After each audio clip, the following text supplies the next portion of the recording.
It's been so long since I got Infamous Second Son into my collection, and although I did play it before, this was the first time I actually completed it. It happens quite often that I jump from game to game without beating anything, but this time, well, I took the time to 100% it. 2 endings, all districts controlled, all blast shards collected, and every side quest completed. I have a few things to say, so let's get right into my review of Infamous Second Son.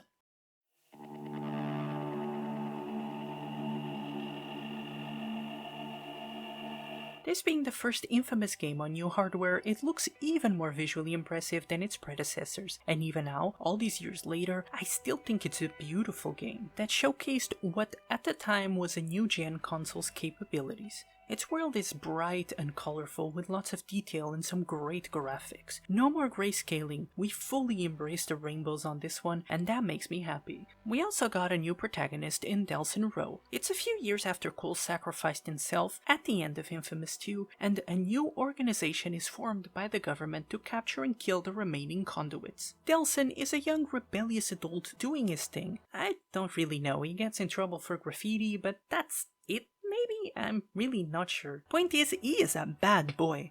Anyways, a D.U.P, which is the before-mentioned organization, truck with some conduits crashed nearby, and Delsin and his cop brother Reggie go check it out. The conduits escape, but one stays behind, and Delsin accidentally finds out that he's also a conduit.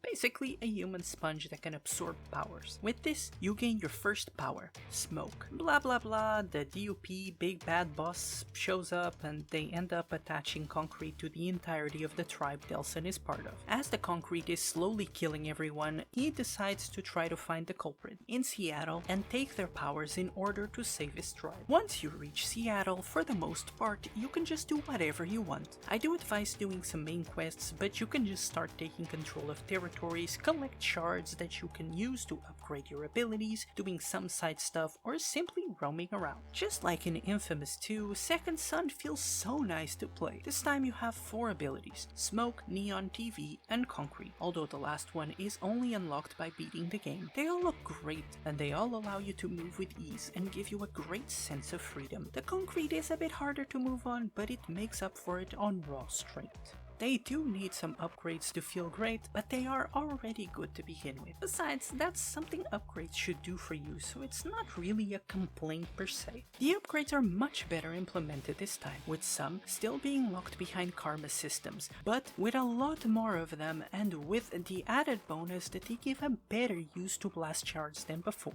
If you want, you can definitely collect way too many way too fast and make yourself power trip through everything. On the other spectrum, I wish there were a few more inventive ones. There are some that do change things, but there are also plenty of more energy or more projectiles, which I guess it's to be expected. I would like a few more inventive ways to spice up the game. Returning back to the powers, unfortunately I didn't feel like they were distinct enough from each other when you're actually in combat. Yeah, some of their unique upgrades help a bit, but ultimately you are still just shooting beams of different colors or strength, or sending a bigger bomb thingy to blow up dudes. Again, something else that could have been a bit improved with some inventive upgrades. Same with the ultimates. They look super cool and flashy, but in the end it all feels the same, and these never change from the first time you do them to the end of the game.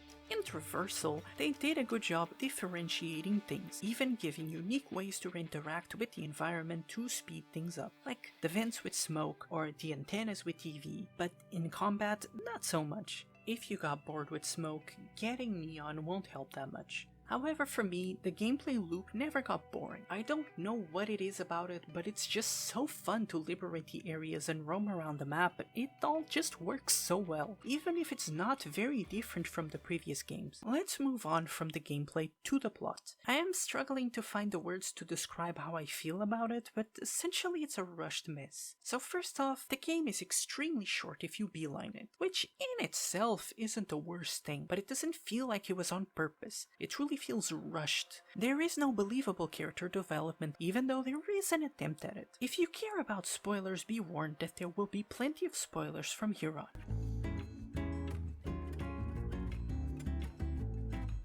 So, Reggie, Delsin's brother, acts like conduits are the devil himself. They are clearly seen as a dangerous evil group, and even if you go all the way good karma, you will basically act the same in every interaction for the most part. But in the last mission before he dies, Reggie turns a new leaf of understanding, no matter what karma you have. Everything just happens so fast. Don't get me wrong, I do prefer they finish up if they had no idea where to go with the plot, but damn, I don't know how to describe it. If you played it, you just know what I mean. It's just crazy fast. The plot itself is okay, but doesn't have the time to breathe and evolve into something good. Also, while we're here, Eugene's boss fight, which I believe is the third one of the game, is so long and annoying. Come on, who thought jumping through platforms chasing a giant dude for so long was fun? Also, the last boss is surprisingly easy to break. Just don't go to the corner of the arena, you will just fall and you have to reset the entire thing. Luckily, even on the hardest difficulty, the game is super easy. But to be fair, no Infamous game so far has been horribly challenging, and I do think this one is the most balanced so far. The side content is very simple. I enjoyed it to a certain extent, but it definitely overstays its welcome. It mostly feels like checking things off a list, which can be satisfying, but again, too much is too much. I did enjoy the graffiti though. These are fun and are a great way to incorporate Delsin's character into the game. I always enjoyed seeing what the end result was, even if the same voice lines played on repeat every time. The hidden cameras were just there, so was the hidden agents. It's mindless distractions. My favorite part was liberating the areas. That also has to do with the game being fun to play, which is its best point.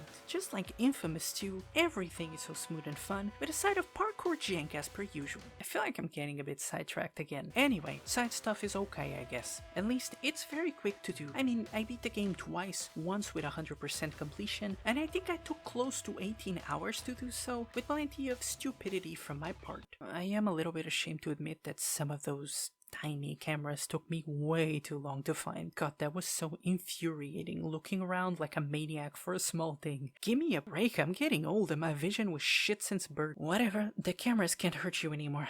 I have but one more topic to discuss, the morality system. Some things in the story change, including a few dialogues, but it's not enough to warrant a second playthrough at all. Unless of course you really want to get Delsin laid. Not to mention that to me, the bad route and ending feel pretty forced. I don't know how to describe it, but they don't seem to fit the base character that was created here. It truly feels like the bad ending was a what-if scenario, if that makes sense. In previous titles, it felt more natural, like it could literally be either way. Let me know in the comments if I'm alone in thinking this or not.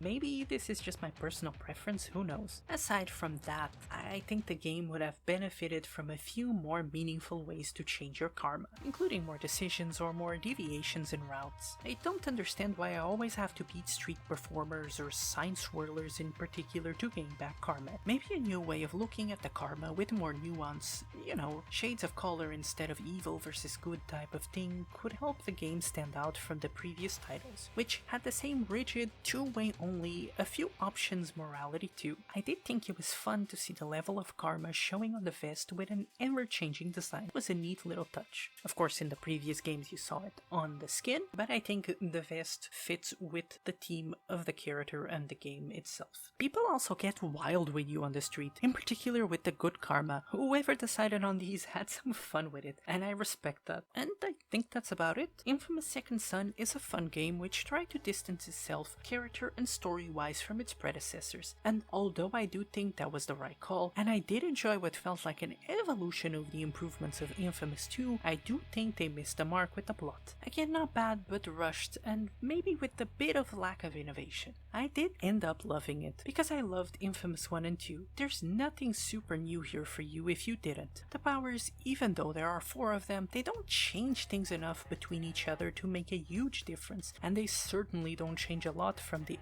electricity of old either. Nevertheless, I still recommend giving it a shot. It's short, it's very cheap by now, and it's just a good time. For some, it might even be a welcome familiarity, which sometimes is all you need to brighten your day. If you've reached this far, thank you so much for watching up until now. Only one more Infamous to go. Thank you for watching, make sure to subscribe and all that stuff, and hope to see you next time.